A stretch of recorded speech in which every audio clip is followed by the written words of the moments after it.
Դուք եք այստեղ աշխատում։ Հա, իհարկե 8 տարի արդեն աշխատում եմ։ Սա ուղղակի, չգիտեմ, խոսքը չեմ գտնում այս ամենը մեկնաբանելու համար։ Տեսնում եք ժողովրդի վիճակը։ Ասել եմ եւ նորից կկրկնեմ, նույնիսկ կոവിഡ്ի ժամանակ նոյ կոնյակի գործանը մի րոպե չի դադարել աշխատելուց։ Երբ որ ամբողջ հանրապետությունը կոլապսի մեջ էր, մենք աշխատում ենք։ Պարոն Սարգսյանը թույլ չտվեց, որ իր աշխատողները այդ ժամանակ նույնիսկ նեղություն ունենան։ Հիմա եթե երկրում առողջապահական խնդիր չկա, պատերազմական վիճակ չկա, ես ուզում եմ հասկանալ, ինչի պիտի ժողովուրդը հարկադիր պարապորտի գնա։ Ով է այս ամենի պատասխանատվությունը կրելու։ Մարդիկ ունեն հազարավոր խնդիրներ, հարցեր, անձամբ ես անչափահաս երեխայի մայր եմ։ Եվ իմ երեխայի միակ խնամքը ինձ վրա է։ Ու ես չասեմ այստեղ ամեն մարդ յուրաքանչյուրն ունի իր խնդիրները։ Ինչի համար մենք պետք է այս ամենի պատասխանը տանք։ Այո, աջակցում ենք պարոն Ծառուկյանին, աշխատում ենք իր մոտ, գոհ ենք, շնորհակալ ենք, բնականաբար պիտի աջակցենք մեր գործատուին։ Բայց ուզում ենք հասկանանք, եթե կարելի է այդ ամենը անել անցնցում, որպեսզի ժողովուրդը չունենա այսպիսի խնդիրներ։ Մարդիկ աշխատեն, իրենց տան կարիքները հոգան։ Մենք որևէ մեկս քաղաքականության մեջ չկանք, չենք խառնվում, ցանկություններ չունենք։ Մենք պարոն Ծառուկյանին ճանաչում ենք որպես անհատ, որպես բարերար եւ գերազանց գործատու։ Մեզ դա բավական է այդքանը։ Այո, մենք հորդորում ենք, պահանջում ենք, խնդրում ենք, ինչու ոչ, այո, նաեւ խնդրում ենք մեր պարոն վարչապետին, որպեսզի վերանայի այս ամենը եւ այսքան ժողովրդին չթողի բախտի կմահաճույքին։ Ես միայն դա կարող եմ ասել, ուրիշ անկեղծ խոսքեր չեմ գտնում ասելու։ Ո՞վ է կրում պատասխանատվությունը։ Միանշանակ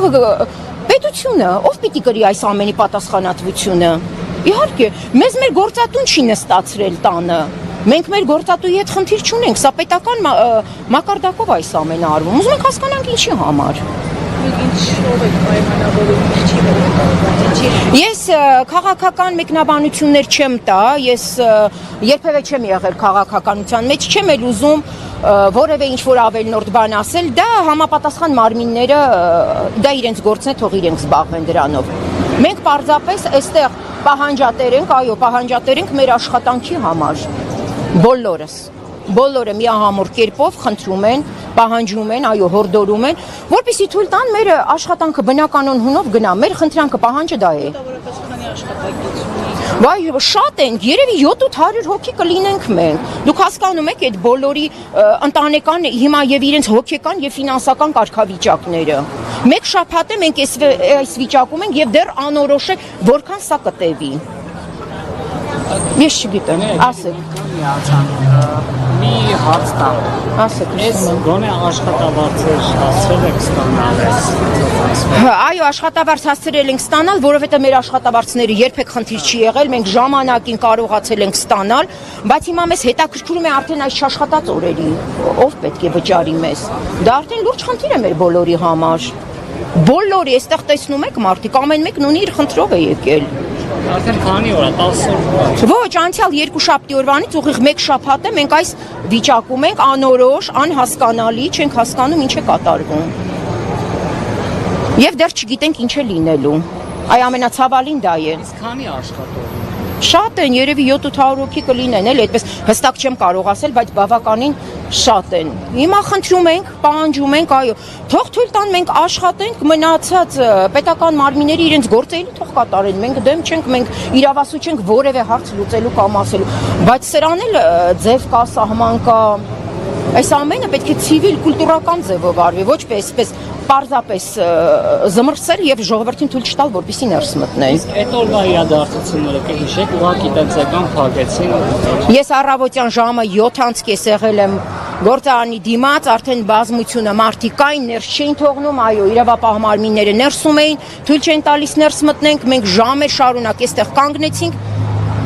Եվ հետո արդեն մեզ հայտարարեցին, որ պետք է գնանք, որովհետև անորոշ վիճակ է եւ ոչինչից տեղյակ չենք։ Իսկ գործարանից ինչ իրեր են տարել։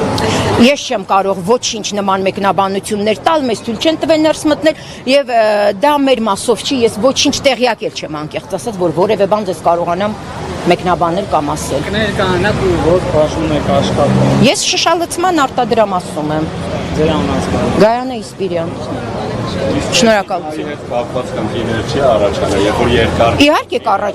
Իհարկե կառաջանա, ոնց կարող է չառաջանալ։ Ամբողջ սպիրտ ա ներսում, դրա վտանգը։ Եթե մարդը մի քիչ գիտակից լինի կհասկանա, որ սա արդեն իսկ պայթունավտանգ է, այս ամենը այսպես, այս շոկ եղանակին թողնելը։ Ցիստերներ ունենք դրսում բոլորը լիցքավորված սպիրտով, ինչի մասին է խոսքը։ Մնացածն էլ ես ասել եմ եւ նորից կրկնում եմ, թողնում եմ մեր կառավարության, մեր վարչապետի խղճին, այսքան մարդու այս անհասկանալի վիճակը, գործազրկությունը։ Մնացածը թող պետությունը, պարոն վարչապետը շատ միշտ ասում էր Հայաստանի Հանրապետության հպարտ քաղաքացիներ, դե ուրեմն թույլ տվեք, որ մենք հպարտ կարողանանք քայլենք մեր հանրապետությունում։ Մենք ոչինչ ձեզանից չենք ուզում, մենք միայն մեր աշխատանքն ենք ուզում, ուրիշ ոչինչ չենք ուզում։ Շնորհակալություն։